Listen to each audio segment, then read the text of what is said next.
मेरे बच्चों, आज का अपना हेडिंग है कैपिटल गेन, पूंजी लाभ। और ये आपके बीकॉम सेकंड के लिए हो गया।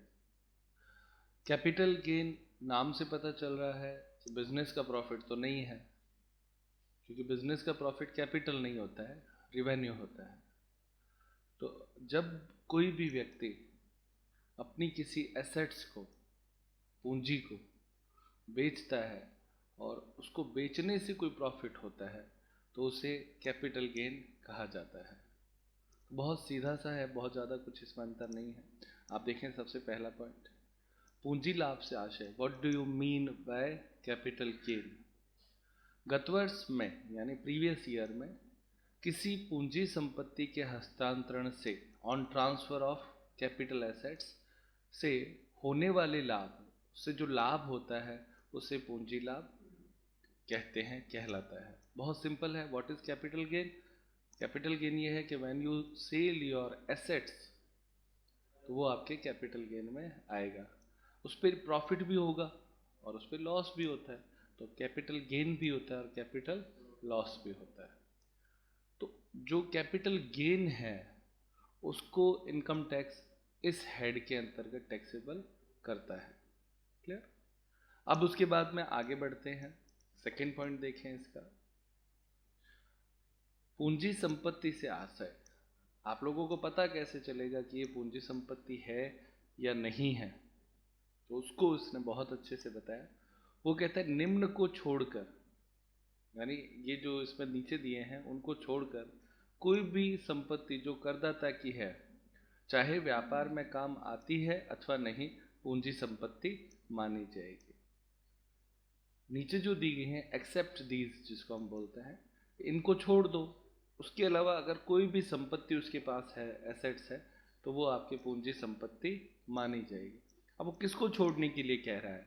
नंबर 1, वो कहता है व्यापार से संबंधित व्यापारिक रहतियां और कच्चा माल आदि, यानी जिसको हम बोलते हैं स्टॉक। व्यापारिक रहतियों का मतलब क्या हो गया? स्टॉक।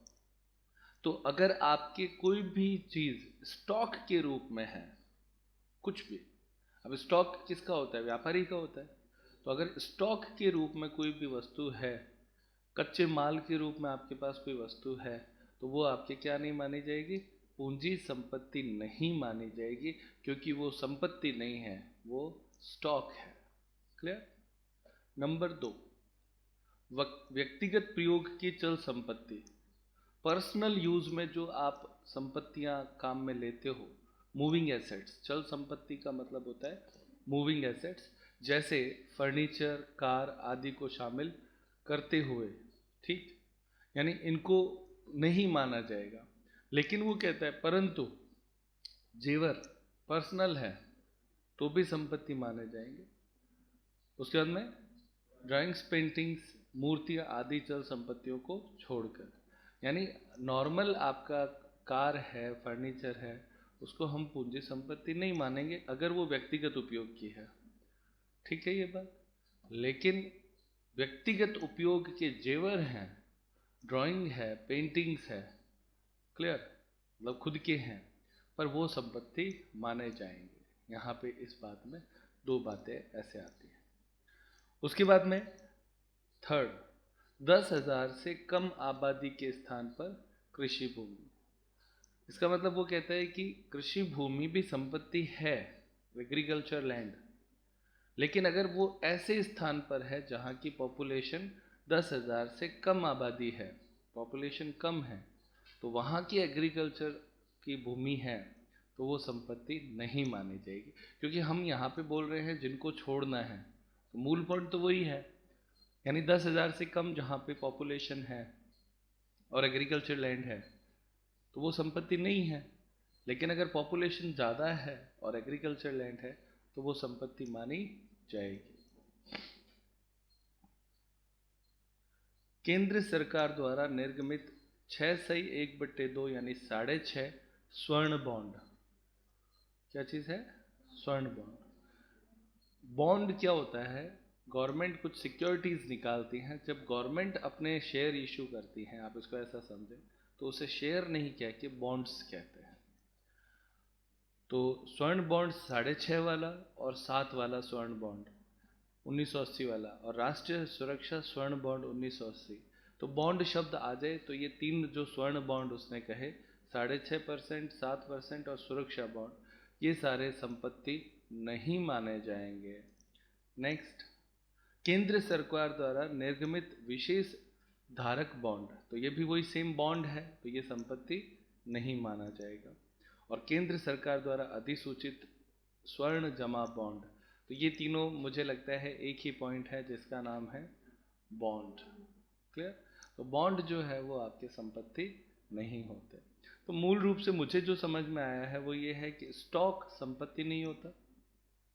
दूसरा उसने कहा कि जो पर्सनल एसेट्स है वो भी संपत्ति नहीं होते, लेकिन पर्सनल एसेट्स में सोने, चांदी, जेवर, पेंटिंग्स ये संपत्ति में आते हैं। उसके बाद में कृषि भूमि भी संपत्ति नहीं होती यदि पॉपुलेशन 10,000 से कम हो, लेकिन अगर ज़्यादा है तो वो है। और उसके अलावा सरकार के बॉन्ड्स, ये संपत्तियां नहीं हैं। इनको छोड़कर जो कुछ भी आपके पास है वो संपत्ति है। तो जो कुछ का मतलब सब कुछ ही हो गया फिर, है ना। जैसे क्या है, जैसे क्या, बिल्डिंग है, प्लॉट है, भूमि है, शेयर्स है, प्राइवेट के शेयर्स हो गए, डिबेंचर्स हो गए, और ऑफिशियल यूज के अगर फर्नीचर है। इसने कहा है पर्सनल, यहाँ पे व्यक्तिगत शब्द डाला था, पर ऑफिशियल है तो वो भी संपत्ति में आ जाएंगे।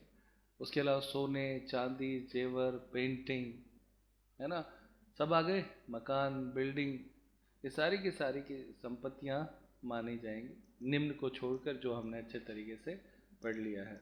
तो यहाँ पे हमें ये क्लियर किया है उसने कि पूंजी संपत्ति क्या होती है एक बार, और जो पूंजी संपत्ति है उसको यदि आप बेचोगे तो उस पर जो प्रॉफिट होगा, कैपिटल गेन, वो इस हेड में टैक्सेबल होगा। नेक्स्ट देखें, ट्रांसफर, हस्तांतरण का मतलब क्या है, what do you mean by transfer. तो यहाँ पे कहता है ट्रांसफर के अंतर्गत बिक्री यानी सेल, विनिमय यानी एक्सचेंज, शून्य कूपन बॉन्ड के शोधन यानी रिडम्पशन आदि को सम्मिलित करते हैं। अब आप चाहें विक्रय करें तो भी पैसा मिलता है, अगर आप एक्सचेंज करते हैं तो पैसा नहीं मिलता, पर उसकी जगह पे कुछ ना कुछ उसके मूल्य की चीज़ मिल जाती है। या रिडम्पशन, आपने अपने जो डिबेंचर खरीदे हुए थे, कंपनी ने आपको उसको रिडीम कर दिया, पैसे दे दिए, तो तीनों ही स्थिति में जो बेचने वाला है उसको कुछ ना कुछ वैल्यू मिल रही है। और अगर किसी चीज़ के लिए आपको वैल्यू मिलती है तो वो किसके अंतर्गत आ जाती है, हस्तांतरण में। क्लियर?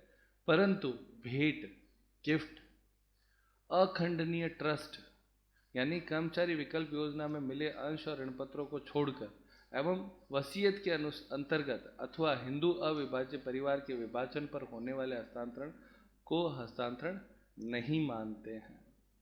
तो बहुत स्पष्ट, ट्रांसफर का मतलब ये है कि यदि बेचा जाए, यदि एक्सचेंज किया जाए या रिडीम किया जाए डिबेंचर के मामले में, तो ये सारे ट्रांसफर हैं।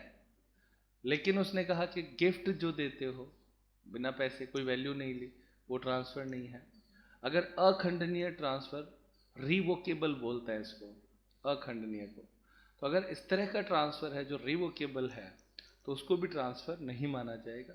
और एक, अगर वसीयत से आपको कोई चीज़ मिलती है, पिताजी ने बेटे को दे दी या बेटे ने अपने बेटे को दे दी, तो वो भी ट्रांसफर नहीं माना जाएगा।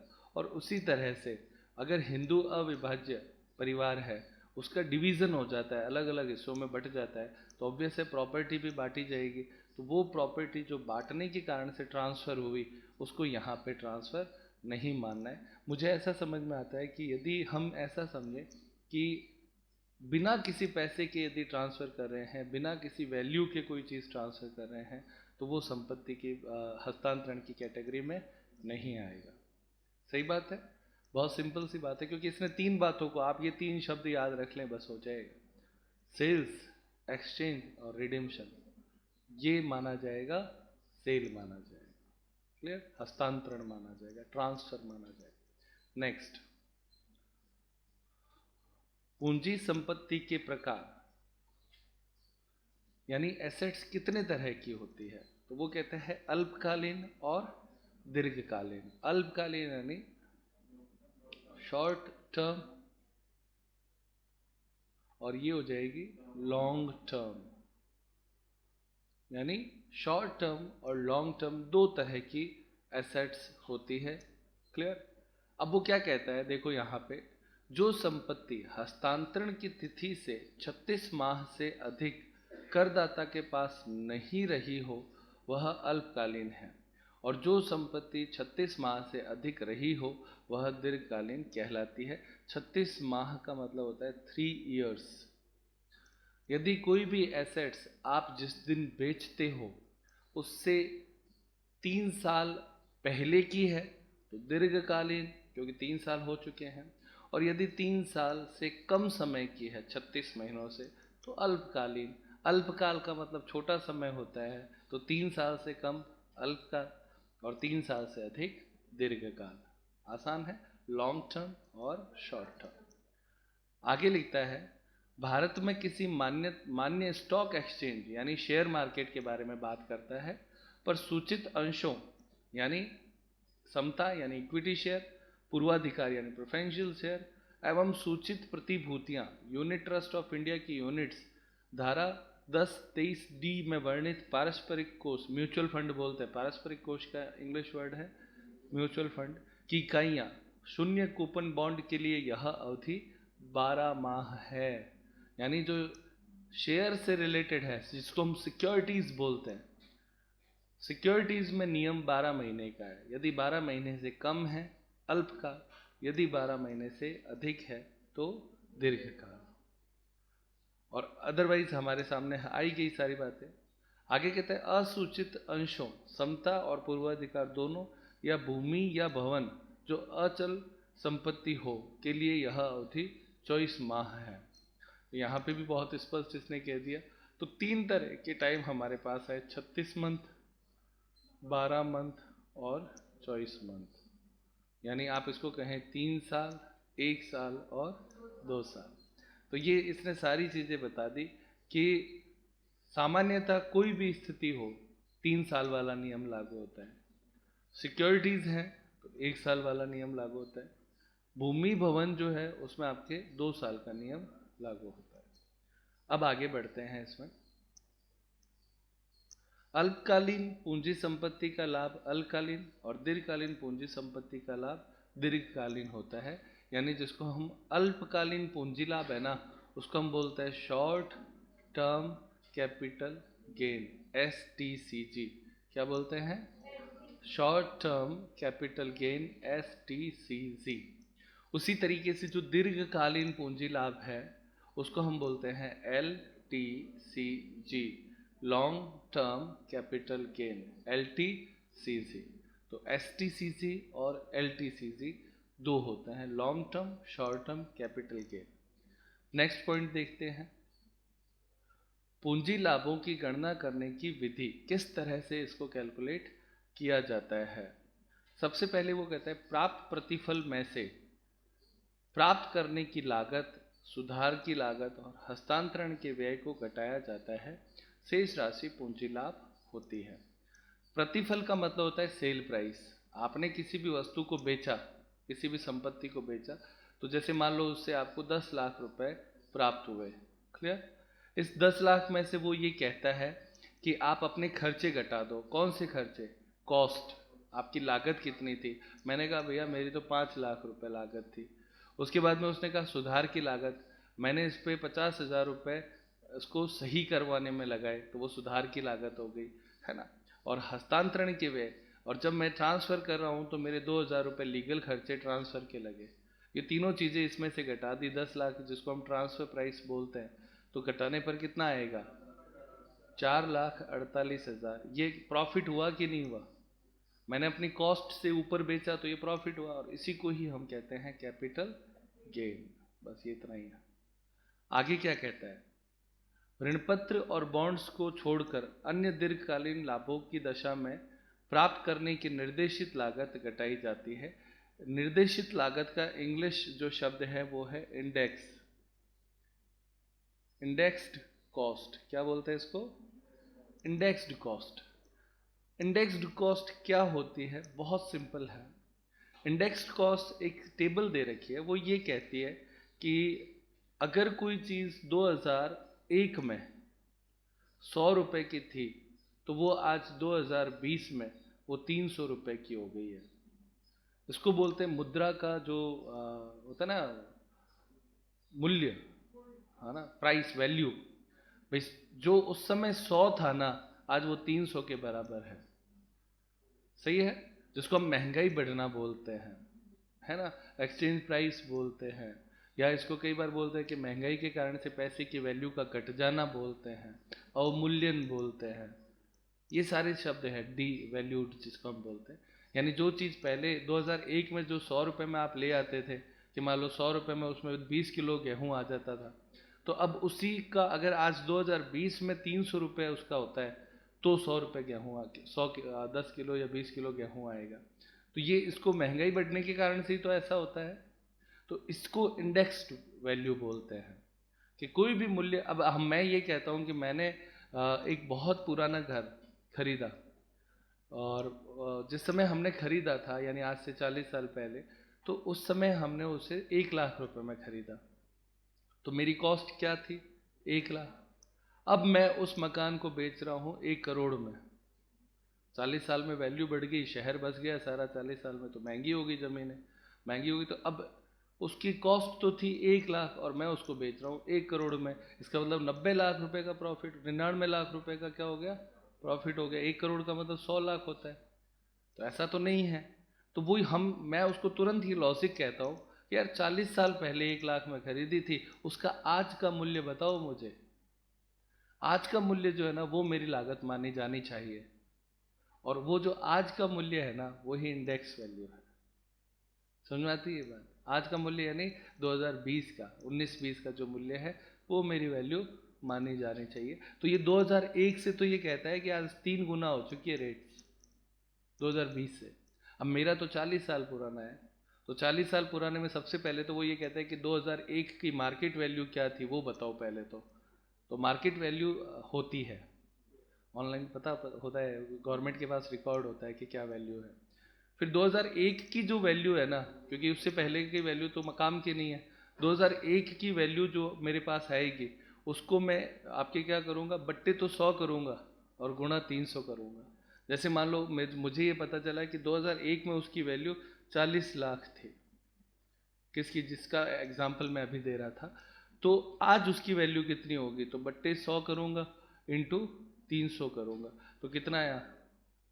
40 लाख। ये इससे कट जाएगा, 3 से गुणा हो जाएगी, 1.2 करोड़। यही आएगा, 120 लाख। तो इसका मतलब मुझे प्रॉफिट नहीं हुआ है। मैंने कितने में बेची थी? 1 करोड़ में। पर उसकी इंडेक्स कॉस्ट ये कहती है कि उस समय का जो 1 लाख था ना, वो आज के 1 करोड़ 20 लाख के बराबर है। इसलिए यहाँ पे कैपिटल गेन नहीं है, ये तो लॉस हो रहा है मुझे। ये इसको बोलते हैं इंडेक्स करना। समझ में आती है ये बात कि उस जगह की वैल्यू कितनी बढ़ गई, उसके आधार पर तो होता है कि मुझे प्रॉफिट होगा या लॉस होगा। अब अगला प्रश्न आता है, सर ऐसा क्यों होता है, ऐसा क्यों करते हैं? तो ऑब्वियस है, जो व्यक्ति आज बेचेगा उसे वापस मकान खरीदना तो पड़ेगा। अब वो खरीदने के लिए जाएगा ना, तब उसे 1 करोड़ में ही मिलेगा।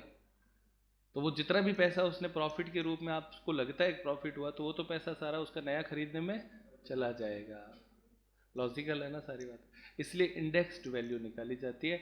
इंडेक्स्ड वैल्यू का मूल भाव आप समझ गए हैं होता क्या है? इंडेक्स वैल्यू का मूल भाव सिर्फ इतना ही है कि पुरानी जो कॉस्ट थी उसको नए मूल्यों और नई महंगाई के आधार पर सही कैलकुलेट करना, ये इंडेक्स कॉस्ट होता है। बस कैलकुलेट कैसे होती है वो हम सवाल करेंगे तब बता देंगे कि ऐसे कैलकुलेट हो जाएगी। अब आगे बढ़ते हैं। तो इंडेक्स कॉस्ट के बाद में अगली पार्ट कहता है प्राप्त करने की लागत। नेक्स्ट हेडिंग है, यानी किसी भी संपत्ति को उसकी कॉस्ट कैसे माने। जैसे अभी मैंने कहा कि भी मैंने खरीदा है ना, तो मैंने कितने में खरीदा वो मेरी कॉस्ट हो गई, यही तो बात हुई ना। तो वो कॉस्ट में कहाँ से लाया, किसको कॉस्ट माना जाना चाहिए, ये उसका पॉइंट है। कॉस्ट बहुत इंपॉर्टेंट है।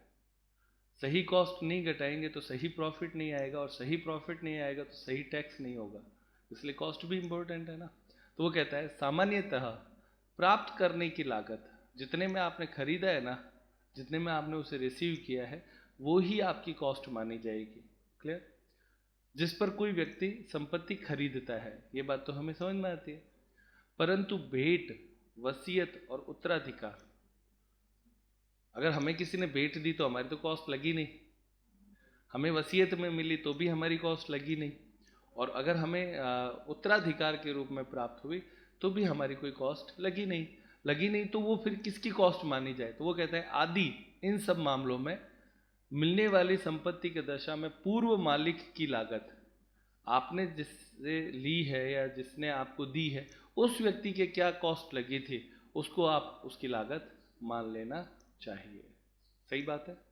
यानी आपको अपने पिताजी से 20 लाख का मकान वसीयत में मिला, पिताजी ने वो कितने में खरीदा था वो उसकी लागत मान लेंगे, क्योंकि आपकी तो कोई लागत थी नहीं। वो समझ में आता है ये बात?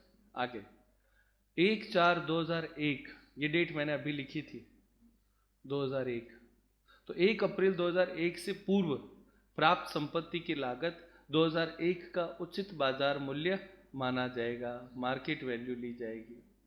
जैसे मैंने कहा कि मेरा मकान 40 साल पुराना था, अब 40 साल पुराना कहता हूँ तो 2001 तो 20 साल पहले की बात है, तो फिर मेरा सबसे पहले मैं 2001 का मूल्य ले लूँगा, मार्केट वैल्यू, फिर उसको मैं इंडेक्स करवाऊँगा। क्यों? क्योंकि इंडेक्स जो है वो हमारी 2001 से 2020 तक की है। समझ में आती है? आसान है। यानी जब भी कोई संपत्ति 2001 से पहले की हो तो पहले 2001 का मूल्य निकालो, मार्केट वैल्यू, और मार्केट वैल्यू जो है उसको इंडेक्स करना है। इतना सा नियम होता है, क्योंकि उसके बाद में इंडेक्स चालू हो गया है। आगे यदि किसी संभावित क्रेता से कोई राशि पेशगी का मतलब होता है एडवांस,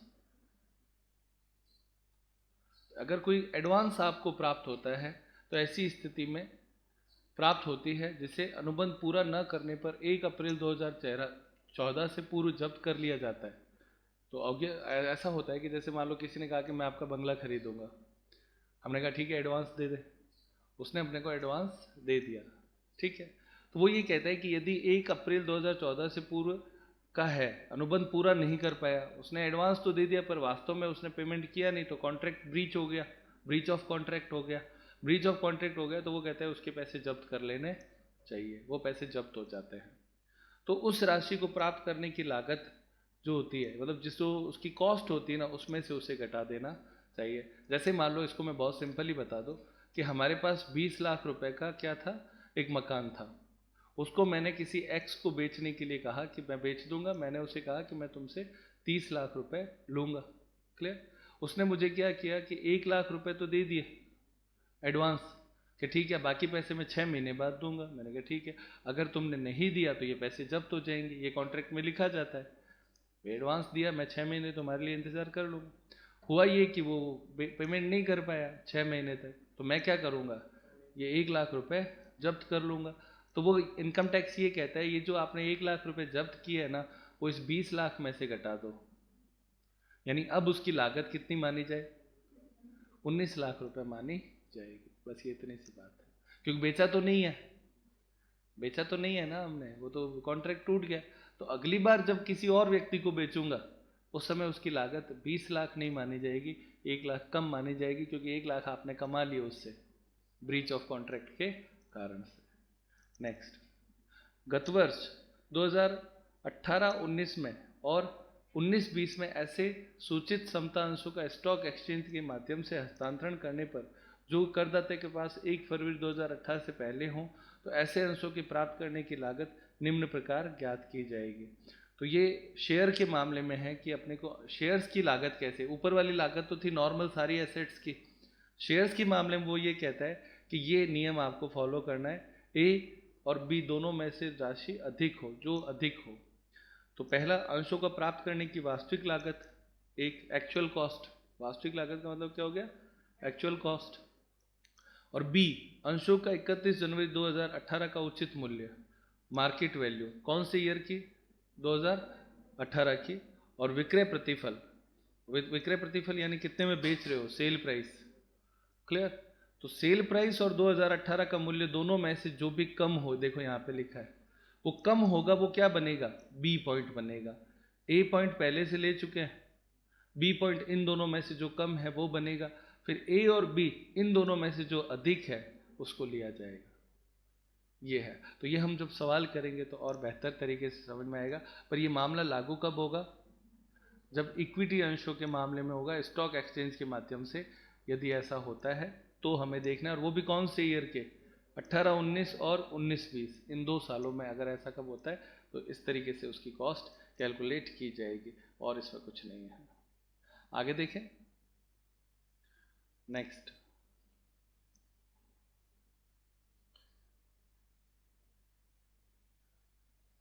अगला जो पॉइंट है वो है आपका कर मुक्त पूंजी लाभ।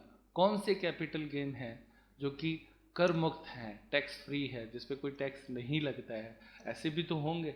तो वो सबसे पहले कहता है नंबर 1, बिना विनियोग के कर मुक्त पूंजी लाभ। अब इसमें क्या होता है, 2 तरह के कैपिटल गेन होते हैं। एक कैपिटल गेन तो ये कहता है कि आप कुछ पैसे इन्वेस्ट करो, क्या करो, आपको जो प्रॉफिट हुआ ना, कैपिटल गेन हुआ, उस कैपिटल गेन में से यदि कुछ पैसे आप इन्वेस्ट करते हो तो आपको कैपिटल गेन कर मुक्त कर देंगे। और एक होता है कि नहीं, आप कुछ मत करो फिर भी आपका कैपिटल गेन कर मुक्त होगा। ये 2 तरह की बातें चलती हैं। यानी टैक्स फ्री 2 शर्तों पे होता है, एक इन्वेस्ट करने पर और एक बिना इन्वेस्ट करे। तो पहले वो कह रहा है बिना विनियोग करके, विनियोग के कर मुक्त पूंजी लाभ, यानी ये कैपिटल गेन जो इसमें नीचे आ रहे हैं वो हमेशा ही कर मुक्त होंगे, उसके लिए कोई शर्त नहीं है। क्लियर। तो पहला कौन सा है, यूनिट ट्रस्ट ऑफ इंडिया की यूनिट्स 1964 की यूनिट्स के हस्तांतरण पर होने वाला पूंजी लाभ। तो आप इसको ये कह सकते हैं यूटीआई यूनिट। यूटीआई की यूनिट्स यदि किसी व्यक्ति के पास है, ये सिक्योरिटीज होता है शेयर्स की तरह, तो यूटीआई की यूनिट्स किसी व्यक्ति के पास है और वो बेचता है तो वो कैपिटल गेन टैक्स फ्री है, एग्जम्प्टेड है, कोई दिक्कत प्यारे बच्चे। अब उसके बाद में आगे कहता है नंबर 2, शहरी कृषि भूमि के अनिवार्य अधिग्रहण पर उत्पन्न होने वाले पूंजी लाभ, धारा 1037। ये क्या है, अनिवार्य अधिग्रहण का मतलब होता है जैसे कौन सी भूमि है, शहरी कृषि भूमि। शहरी मतलब अर्बन एरिया। अर्बन एरिया में यदि आपके एग्रीकल्चर भूमि है, जैसे बीकानेर के शहर में कोई किसी के पास बहुत बड़ी भूमि है एग्रीकल्चर की, गवर्नमेंट उसको क्या कर लेती है, अधिग्रहित कर लेती है। अधिग्रहित करने का मतलब हो गया कि उसको ले लेती है, ले सकती है। गवर्नमेंट का मान लो कोई बड़ा प्रोजेक्ट हो, कोई पुल बनना हो, कोई निर्माण होना हो, कोई मार्केट बनना हो, और ऐसी कोई ज़मीन ले लेती है, अनिवार्य अधिग्रहण कर लेती है, एक्विजिशन बोलते हैं इसको, कंपल्सरी एक्विजिशन कर लेती है, एक्वायर कर लेती है, तो उससे गवर्नमेंट उसको पैसा देगी। तो जो भी पैसा देगी तो वो धारा 1037 के अंतर्गत कर मुक्त हो जाएगा। आसान। ऐसा होता है, जैसे अभी मंदिर बन रहे हैं, है ना, राम मंदिर बन रहा है, बनारस में बहुत बड़ा मंदिर एक बन रहा है, तो उन्होंने अनिवार्य अधिग्रहण कर लिया, कंपल्सरी एक्विजिशन। जिनकी भी ज़मीन है वो सारी पैसे, ये गवर्नमेंट ने बोल दिए इतने पैसे हम देंगे, बहुत पैसा देते हैं, और खाली करवा लिया, क्योंकि ज़मीन सारी गवर्नमेंट की है, ये बात आप लोगों को पता होगी। तो वो अनिवार्य अधिग्रहण इसको बोलते हैं। यदि ऐसा हुआ है और गवर्नमेंट आपको पैसा दे रही है तो वो सारा का सारा टैक्स फ्री होगा, उसमें गवर्नमेंट आपसे टैक्स नहीं लेगी, धारा 1037 ये कहता है। और थर्ड पॉइंट, कंपनी द्वारा अधिसूचित अंशों को वापस खरीदने पर, यानी जो क्या है, असूचित अंशों को वापस खरीदने पर अंशधारियों को होने वाले पूंजी लाभ कर मुक्त होते हैं। यानी जो शेयर उसको दिए थे और वापस ले ले तो उस पर कोई प्रॉफिट जो है वो टैक्सेबल नहीं होगा। ये 3 बातें इसमें आती हैं, केवल ये 3 ही टैक्स फ्री हैं जो बिना किसी इन्वेस्टमेंट के टैक्स फ्री है। अब इसका अगला पार्ट क्या होगा कि अगर आप इन्वेस्ट करते हो तो टैक्स फ्री है। तो इन्वेस्ट करने पर जो टैक्स फ्री होते हैं वो आपके सबसे इंपॉर्टेंट है, हमारे सवालों में ये सबसे ज़्यादा आएगा, तो इनको अपने को ध्यान रखना है। विनियोग करने पर कर मुक्त पूंजी लाभ, exemption when you invest your money. कौन सा इन्वेस्टमेंट, जो आपने लाभ कमाया ना, उस लाभ को गवर्नमेंट कहती है कहीं ना कहीं लगा दो, लगा देंगे तो आपको छूट दे देंगे। क्यों, क्योंकि पैसा जब पब्लिक में लगेगा तो ग्रोथ होगी, है ना, तो उस ग्रोथ के चक्कर में इनकम टैक्स छोड़ देते हैं। तो इसमें कौन कौन से हैं देखते हैं। अभी इसमें ये है इन्वेस्टमेंट बेस्ड डिडक्शन। तो इन्वेस्टमेंट बेस्ड डिडक्शन में सबसे पहला, ये सबसे इंपॉर्टेंट भी है, आवासीय मकान के हस्तांतरण से पूंजी लाभ। आवासीय मकान मतलब होता है रेजिडेंशियल हाउस। यदि किसी व्यक्ति ने अपना रहने का मकान रेजिडेंशियल हाउस बेचा है और उससे कैपिटल गेन हुआ है, तो उसके बारे में वो कहता है कि आवासीय मकान के हस्तांतरण से पूंजी लाभ, धारा 54 अंडर सेक्शन 54 आता है। इसको हम याद रखने के लिए कह सकते हैं मकान के बदले मकान। इस धारा को याद रखने का सबसे आसान तरीका है, यानी जब आप एक मकान बेचते हो और उससे जो पैसा आता है, यदि उस पैसे से आप दूसरा मकान खरीद लेते हो तो मकान के बदले मकान हो गया। तो जितना भी प्रॉफिट हुआ, कैपिटल गेन हुआ, वो सारा कर मुक्त हो जाता है। ये नियम इसका इतना ही है, बाकी अब मैं पढ़ के बता देता हूँ। समझ में तो आ गया? धारा 54 क्या है? मकान के बदले मकान। पहली बात, आधारभूत शर्त 24 माह से अधिक उसके पास रहा हो। ये छूट कब मिलेगी? जब 2 साल उसके पास एटलीस्ट वो मकान रहा हो। बी, करमुक्त राशि की सीमा, कितना करमुक्त होगा? तो वो कहता है नया मकान 1 या 2 कोई भी खरीद सकते हो, खरीदने या बनवाने में विनियोजित राशि या निर्दिष्ट बैंक में जमा कराई गई राशि इसके बराबर, पूंजी लाभ के बराबर करमुक्त होगा। ये क्या चीज़ कहना चाहता है? वो ये कहता है कि जैसे मान लो आपके मकान बेचा और आपने 80 लाख रुपए आपके पास आए बेचने से, उस 80 लाख से आप यदि कोई नया मकान खरीदते हो 1 या 2, यानी अगर आप 2 मकान खरीद लेते हो 40-40 लाख के, तो आपके ये सारा का सारा जो प्रॉफिट हुआ वो सारा का सारा टैक्स फ्री हो जाएगा, क्योंकि नियम है मकान के बदले मकान टैक्स फ्री होता है।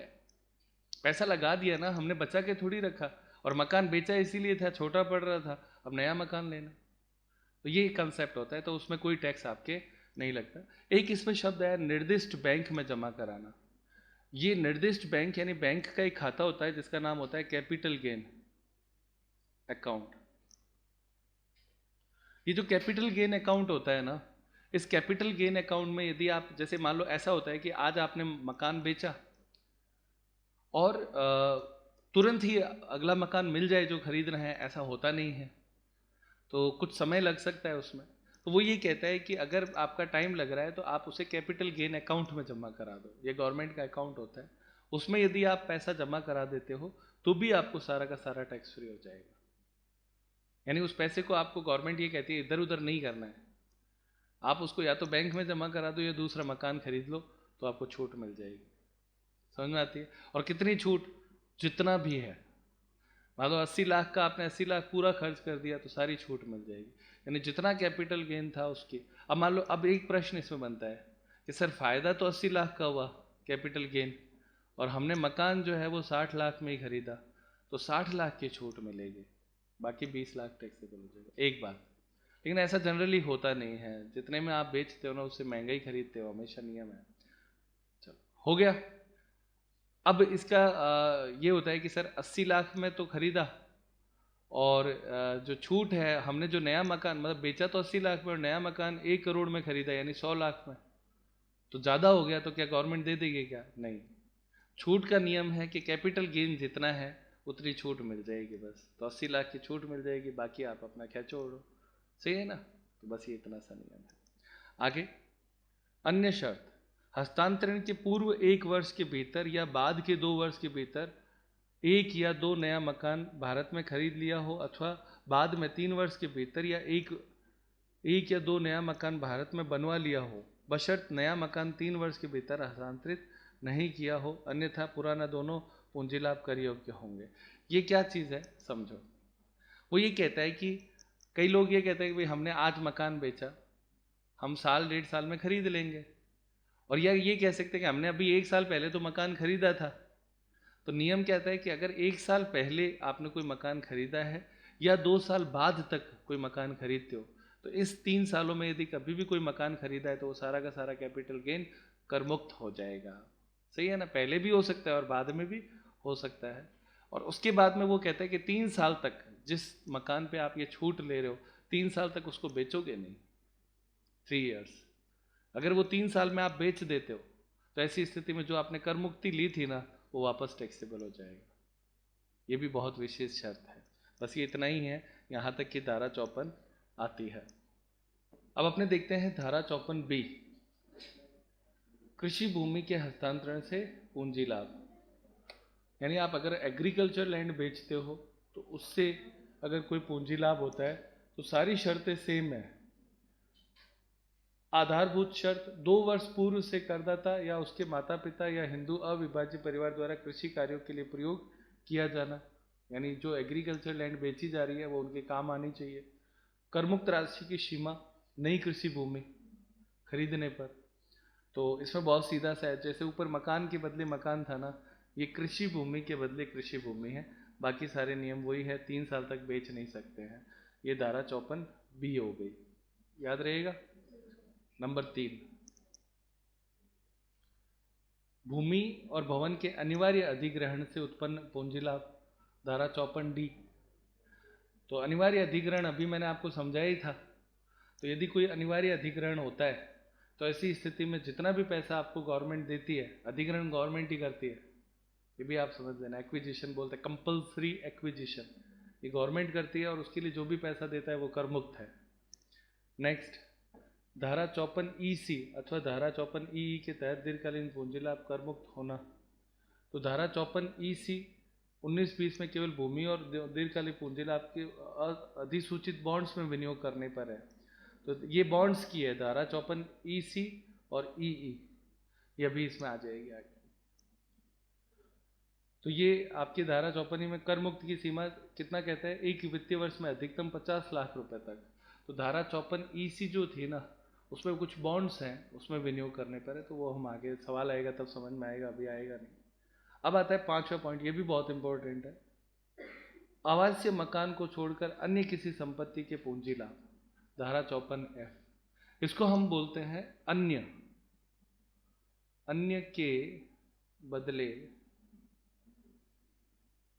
मकान के बदले अन्य, मैं भूल गया इसको कहा था।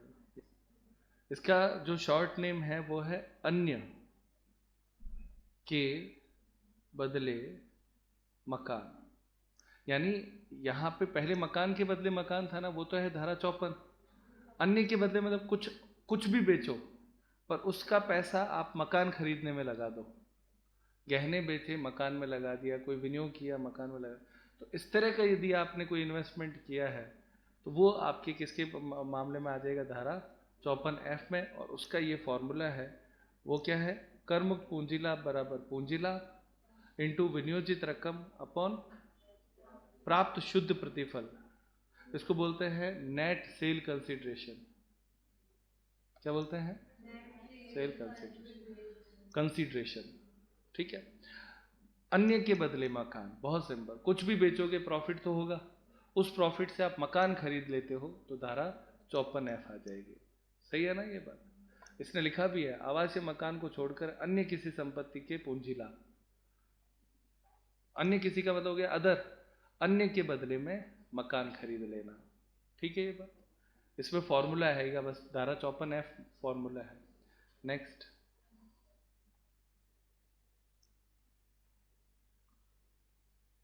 धारा 54G।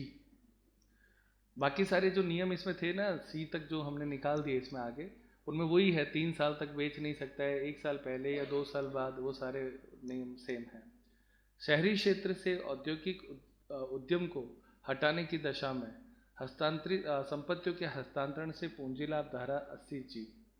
देखो ये क्या कहता है, शहरी क्षेत्र यानी अर्बन एरिया, वहां पे आपका कोई इंडस्ट्री लगा रखी है, औद्योगिक उद्यम है, इंडस्ट्री है, उसको हटाना, उसको हटा दिया। तो ये भी क्या होता है, गवर्नमेंट क्या करती है, जैसे कोई चीज़ आज दूर है लेकिन जैसे जैसे शहर बढ़ेगा तो वो शहर के बीच तक पहुंच जाएगी। तो जैसे ही कोई फैक्ट्री के चारों तरफ शहर बसने लगता है तो कोई गवर्नमेंट उस फैक्ट्री को बोलती है अब आप यहाँ से हटाओ और इसे कहीं और दूर लगाओ। तो उसको ही वो बोलता है कि हटाने की दशा में संपत्तियों के हस्तांतरण पर पूंजी लाभ। तो यदि कोई व्यक्ति अपनी इंडस्ट्री हटाता है और उसे बेचने से जो उसे प्रॉफिट होता है, तो वो जब भी उसका सारा पैसा जब नए उद्योग में लगाएगा तो उसको छूट मिल जाएगी। ऑब्वियस है, एक फैक्ट्री हटाएगा तो दूसरी खरीदेगा, तो ये फैक्ट्री के बदले में फैक्ट्री हो गई। और धारा कौन सी होगी? 54G। क्लियर? फैक्ट्री के बदले में फैक्ट्री। बाकी सारे नियम इसमें भी वही सेम है, बेचना नहीं है, सारा पैसा उसी में लगाना है, ये सारी बातें। नेक्स्ट,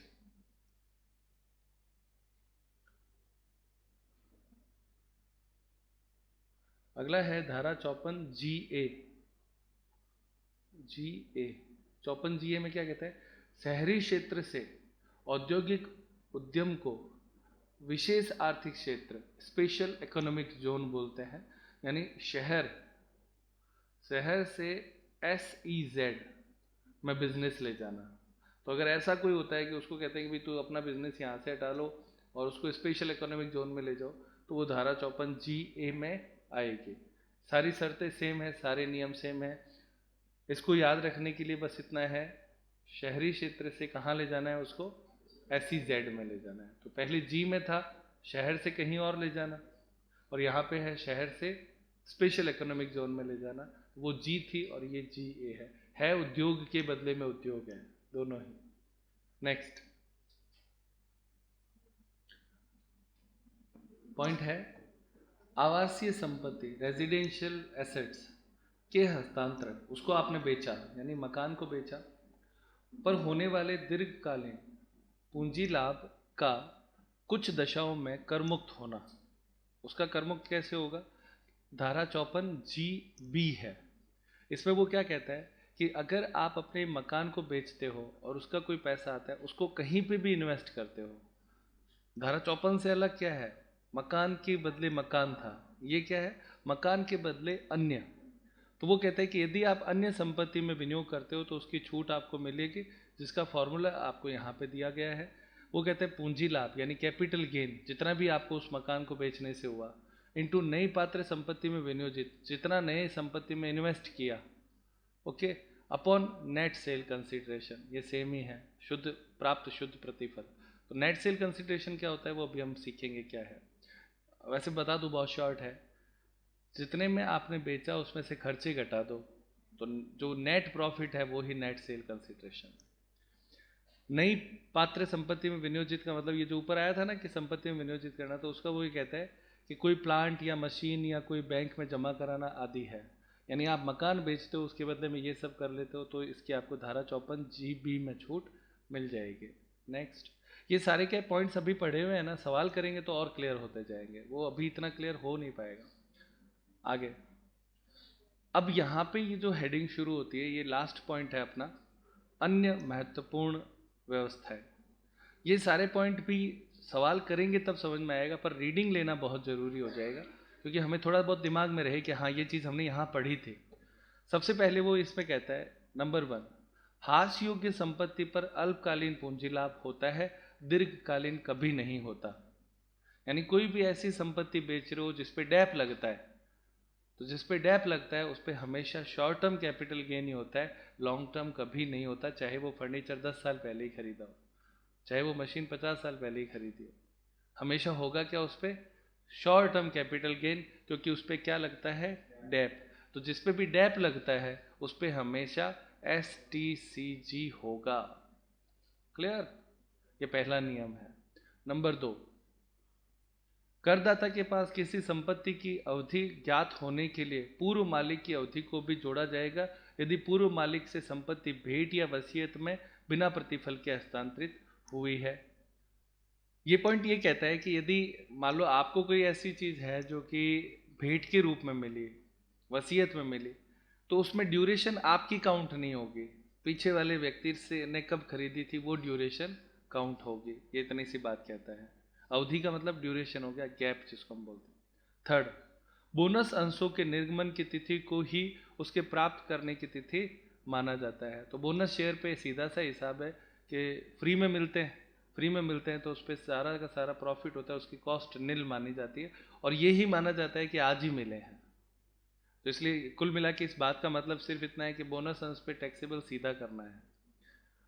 चौथा पॉइंट, बोनस अंशों की लागत शून्य होती है। आ गया यहाँ पे, अभी हमने कहा ना उसकी कॉस्ट निल होती है, परंतु यदि करदाता को 1/1/2001 से पहले प्राप्त हुए हों तो वह 1/4/2001 की उचित बाजार मूल्य को उसकी प्राप्त करने की लागत मान सकता है, यानी बहुत पुराने प्राप्त करे हुए 2001 से पहले, तो आप उसकी कॉस्ट ले सकते हो बोनस अंशों में, अदरवाइज उसकी कॉस्ट निल होती है। नेक्स्ट, पूर्व मालिक से संपत्ति प्राप्त होने पर निर्देशित निर्देशांक, निर्देशांक मतलब होता है इंडेक्स, उसी वर्ष का काम आता है जिस वर्ष यह पूर्व के मालिक को प्राप्त हुई थी। तो ये भी बात ठीक है। ये पूर्व का मालिक का मतलब हर बार 3 बातों के कारण से आता है, गिफ्ट में, वसीयत में और उत्तराधिकार में, क्योंकि उसमें आप तो इन्वॉल्व ही नहीं हो, आप तो बेचने वाले हो, पर मिला तो किसी और से था। तो इन तीनों ही मुद्दों में वो कहता है कि पीछे वाले को फॉलो करना है। साझेदार द्वारा फर्म को हस्तांतरण की दशा में हस्तांतरण का प्रतिफल वह राशि मानी जाएगी जिस पर फर्म ने अपनी पुस्तकों में लेखा किया हो। कई बार क्या होता है, जो पार्टनर होता है ना, वो क्या करता है कि कोई पैसे नहीं देके कोई संपत्ति दे देता है कि ये जमीन मेरी तरफ से है फर्म में, ये मशीन मेरी तरफ से है फर्म में, तो जितने में आप उसको बुक में लिखते हो ना, वो उसका सेल प्राइस माना जाएगा। ये इतनी सी बात है। फर्म के विघटन पर साझेदारों द्वारा ली जाने वाली संपत्ति का विक्रय प्रतिफल बाजार मूल्य माना जाएगा। यानी अगर फर्म समाप्त हो रही है, विघटन का मतलब हो गया डिसॉल्व होना, तो डिसॉल्व यदि हो रही है तो जितना संपत्ति का बाजार मूल्य है वो प्रतिफल माना जाएगा। ऑब्वियस है, जब संपत्ति बेच रहे हैं तो वो डिसॉल्व वाली रेट लेंगे। संपत्ति के अधिग्रहण की दशा में पूंजी लाभ उस वर्ष के उदय होता है जिसमें करदाता को क्षतिपूर्ति प्राप्त होती है, परंतु हस्तांतरण उस वर्ष में होता है जिसमें अधिग्रहण किया जाता है। निर्देशांक अधिग्रहण या हस्तांतरण से पूर्व का काम आएगा। अधिग्रहण का मतलब अभी हमने कहा था एक्विजिशन, कंपल्सरी एक्विजिशन। तो जब कंपल्सरी एक्विजिशन की स्थिति आती है तो वो कहता है कि उसमें हमें जिस दिन एक्विजिशन होता है ना, उस दिन को मानना है और कुछ नहीं है, इस पूरे पॉइंट का मतलब। नेक्स्ट, व्यापार की ख्याति, किसी वस्तु के उत्पादन का अधिकार, राइट जिसको हम बोलते हैं, राइट, किराएदारी अधिकार, tenancy right, trademark, brand, brand name, mark permit यानी लाइसेंस, है ना, और करघा घंटे जो टाइम पीरियड है, व्यापार और पैसे में संचालित करने का अधिकार, राइट यहाँ पे वापस, आदि स्व अर्जित संपत्तियों के पूंजी लाभों को कर योग्य बना दिया गया है। स्व अर्जित संपत्तियां को प्राप्त करने की लागत शून्य मानी जाएगी और स्व अर्जित संपत्तियां यदि 2001 से पहले की है तब भी 2001 का बाजार मूल्य को प्राप्त करने की लागत नहीं मानी जाएगी। इस पूरे पॉइंट का मतलब ये है, ये सारी संपत्तियां वो हैं जो इनटेंजिबल है, अधिकार, गुडविल, किराएदारी अधिकार, ये सारी चीजें हैं। तो अगर ये आप बेचते हो तो सीधा टैक्सेबल है, बस इतनी सी बात है, उसकी कोई कॉस्ट नहीं मानी जाएगी कभी भी, इतना सा है। नेक्स्ट पॉइंट, क्षतिपूर्ति की बढ़ी हुई राशि में से यदि न्यायालय द्वारा वाद प्रस्तुत किया जाता हो तो वाद के खर्च हस्तांतरण के व्यय में से घटा दिए जाएंगे। ये क्षतिपूर्ति का मतलब, कई बार जब हम खरीदने बेचते हैं ना तो रेट का मामला फंस जाता है, तो वो कहता है कि यदि कभी न्याय कोर्ट बढ़ा देता है उसके कारण से कोई कंपनसेशन, तो जितना भी उसके लिए कोर्ट का खर्च हुआ वो उसमें से लेस कर देंगे। इसको ऐसा समझेंगे जैसे मान लो किसी की ज़मीन अधिकृत कर ली गवर्नमेंट ने, उसने गवर्नमेंट पे लगा दिया केस कि सर गवर्नमेंट ने हमारी अधिकृत कर ली चूंकि उसका पावर था, लेकिन उसने जो मुझे रेट दी है ना वो कम दी है। तो कोर्ट में फैसला हुआ कि नहीं सही कह रहा है, ये कम दिए, इसको 10 लाख और दिए जाए, तो वो 10 लाख टैक्सेबल होंगे। और उस 10 लाख में कोर्ट का जितना भी खर्चा उस व्यक्ति का लगा ना, उसको कॉस्ट को हम क्या कर देंगे, माइनस कर देंगे। ये इसमें ये कहना चाह रहा है, ठीक है। नेक्स्ट, ऋणपत्रों को अंश में परिवर्तन करने पर अंशों की लागत ऋणपत्रों की राशि का वह भाग माना जाएगा जिसके लिए अंश आवंटित किए जाते हैं, परंतु अंशों की प्राप्ति की तिथि मूल ऋणपत्रों के आवंटन की तिथि मानी जाएगी तथा भविष्य में अंशों को बेचने पर अंश आवंटन के पूर्व का निर्देशांक काम आएगा। ये पॉइंट ये है, आप इसको बस शॉर्ट में समझ लो, सवाल में आता आएगा। होता क्या है, कई बार लोग डिबेंचर को शेयर में कन्वर्ट करवा देते हैं या शेयर को डिबेंचर में कन्वर्ट करवा देते हैं, दोनों ही पॉसिबिलिटीज होती हैं। तो यदि ऐसा कोई कन्वर्जन होता है तो वो ये कहता है कि कन्वर्जन टैक्सेबल होगा, क्लियर, और उसकी टैक्सेबल करने के लिए आपको ये जो इसमें कहा है वो नियम आपको फॉलो करना है। तो ये जब सवाल में आएगा तब मैं आपको बताऊंगा, पर मूल बात ये है कि ये कन्वर्जन बेस्ड है। नेक्स्ट, पूर्वाधिकार अंशों को उसी कंपनी के समता अंशों में परिवर्तन करने पर यानी खुद के ही शेयर में कन्वर्ट करवा लेता है। किसको? ये है प्रेफरेंस शेयर और ये है इक्विटी शेयर। तो कन्वर्जन के समय वो कहता है लागत को पूर्वाधिकार की लागत का वह भाग माना जाएगा जिसके लिए समतांश आवंटित किए गए हैं। यानी जितने कन्वर्ट करवाओगे ना उतने ही कॉस्ट लेनी है, सारी नहीं लेनी है। परंतु समतांशों की प्राप्ति की तिथि मूल पूर्वाधिकार अंश के आवंटन की तिथि मानी जाएगी। जिस दिन वो शेयर उसको प्रेफरेंस शेयर मिले हुए थे वो डेट उसकी परचेज की डेट मानी जाएगी। अच्छा, ये डेट का पंगा इसलिए आता है क्योंकि 12 महीने से कम और 12 महीने से ज़्यादा होते ही शॉर्ट टर्म और लॉन्ग टर्म हो जाता है, और दोनों पे टैक्स की रेट अलग अलग है।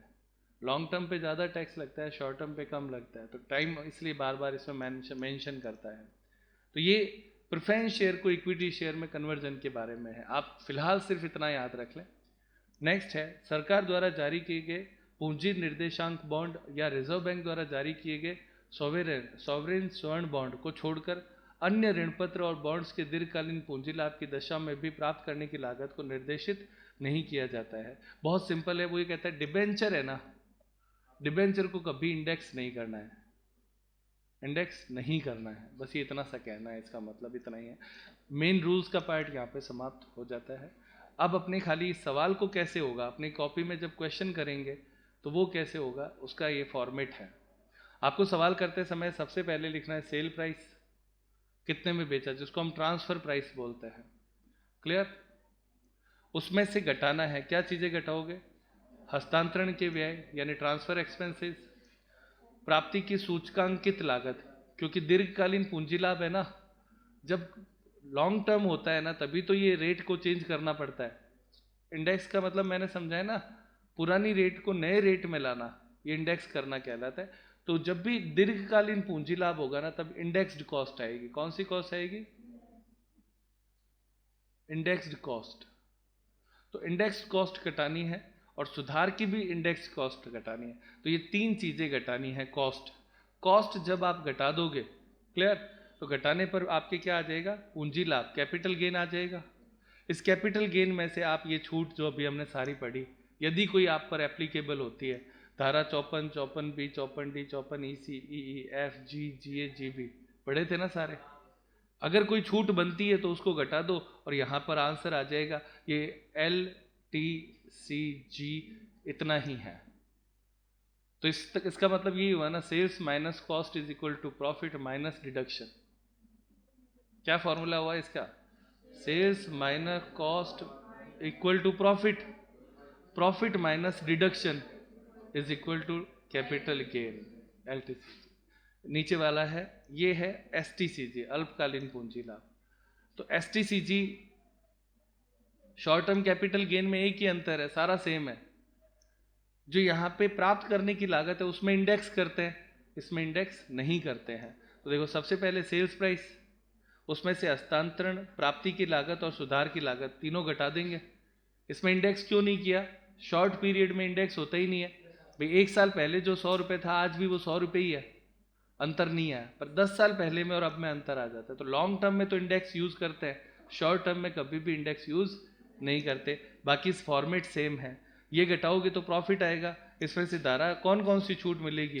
54B, D, G और G है, ये शॉर्ट टर्म में मिलने वाली छूट है। ऊपर ज़्यादा थी क्योंकि वो लॉन्ग टर्म में भी मिलती थी, ये केवल शॉर्ट टर्म की है। घटाया, घटाने पर आपके प्रॉफिट आया जिसको हम STCG कहते हैं और ये टैक्सेबल है। तो हमारा जो पूरा सवाल चलेगा वो ये दो फॉर्मेट पे चलेगा, STCG या LTCG निकालो और हो गया सवाल। यानी सवाल बड़े बड़े नहीं हैं, बहुत छोटे छोटे सवाल हैं। तो आज का ये चैप्टर यहाँ पे समाप्त करते हैं। इसमें हमने सारे कंप्लीट रूल्स कर लिए हैं, तो एक बार इसको आप बड़े ध्यान से देखिएगा।